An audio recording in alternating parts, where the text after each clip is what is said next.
재미있는 그리스 신화 이야기. 이번 화에서는 첫 번째 신들의 전쟁, 티타노마키아와 인간의 탄생에 대한 이야기가 펼쳐지겠습니다.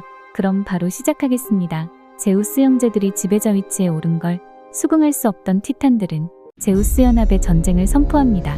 그렇게 첫 번째 신들의 전쟁인 티타노마키아가 시작되었습니다. 지배자 위치에 오른 지 얼마 안 된 제우스와 형제들은 제대로 자리를 잡지 못한 상태에서 선전포고를 받았고 매우 당황하게 됩니다. 그녀의 어머니 가이아도 자식들의 전쟁이라 관여할 수 없는 입장이었습니다. 한편 티탄족들 중에서 올림푸스 쪽으로 합류한 티탄들이 있었습니다. 그들은 프로메테우스와 형제들인 메노이티우스, 에피메테우스였습니다. 그리고 니케도 함께 데리고 왔습니다. 프로메테우스는 뛰어난 지혜와 미래를 예측할 수 있는 능력을 가지고 있었고 변화와 진보의 신이었습니다. 제우스의 혁신적인 힘의 분배를 보고 그와 함께 새로운 시대를 열어갈 수 있을 거라고 느꼈습니다. 전쟁에서 제우스가 승리할 것임을 예견하고 제우스와 올림포스 신들의 편에 서기로 결정했습니다. 프로메테우스의 이러한 선택은 단순히 승리할 편에 서기 위한 것만은 아니었습니다. 그는 제우스가 새로운 질서를 가져올 것이며 이는 세계에 더 나은 미래를 제공할 것이라고 믿었습니다. 여담으로 문학작품이나 연극, 영화 등에서 본문전에 나오는 도입부인 프롤로그는 바로 프로메테우스에서 따온 것입니다. 에피메테우스는 티탄족의 일원으로 프로메테우스의 형제입니다.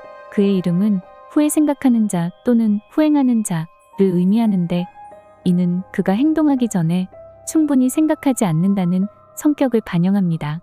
에피메테우스는 생각하지 않고 행동하는 성격 때문에 재미있는 사건 사고를 많이 치는 존재입니다. 그에 대한 이야기는 이후에 차차 이야기하도록 하겠습니다.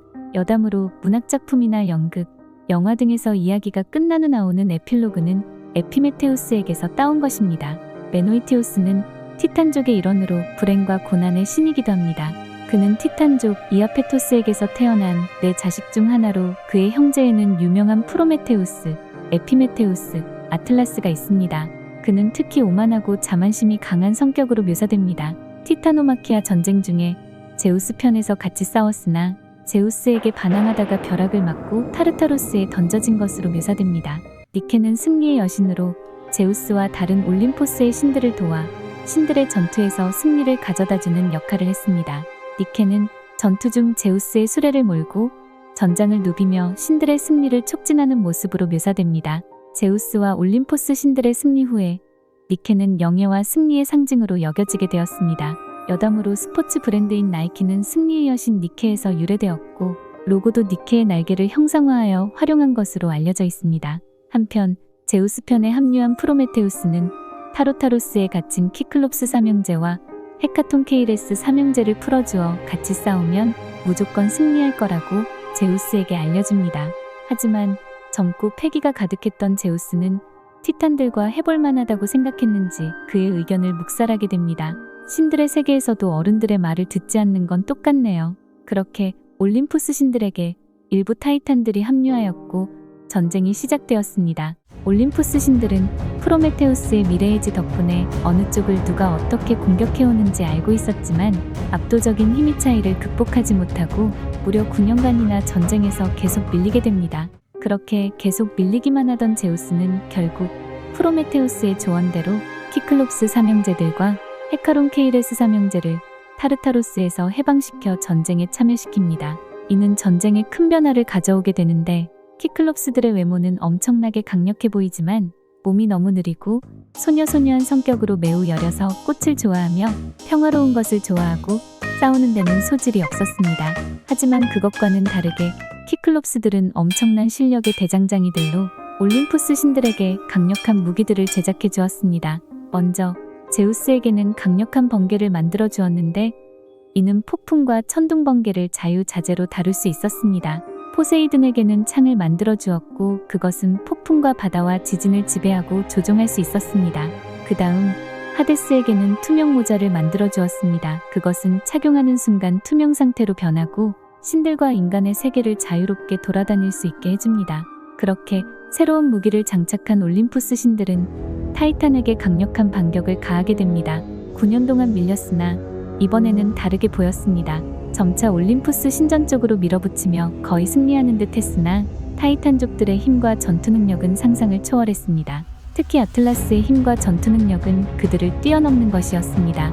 그렇게 올림푸스 진영의 또다시 패배의 그림자가 드리워지고 있었는데 갑자기 하늘이 어두워지고 티탄족들이 하나 둘 쓰려져 나가는 것이었습니다. 제우스가 놀라 뒤를 보았는데 바로 헤카톤 케이레스 삼형제가 300개의 손으로 태양빛도 덮을 정도로 무수히 많은 바위를 던지고 있었습니다.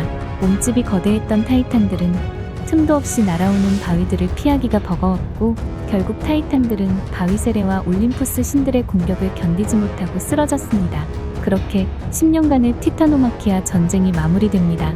전쟁이 끝난 후 패배한 타이탄들은 전부 타로타로스의 감옥으로 보내지게 됩니다.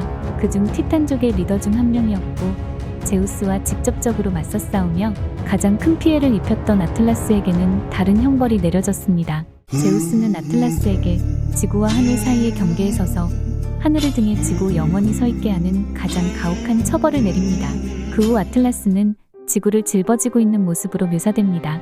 제우스는 헤카톤 케이레스 삼형제의 요청으로 그들이 타로타루스로 돌아가 타이탄들을 감시하며 살게 해주었고 시클롭스 삼형제에게는 시실리의 화산인 에트나 산에 대장간을 만들어주게 됩니다.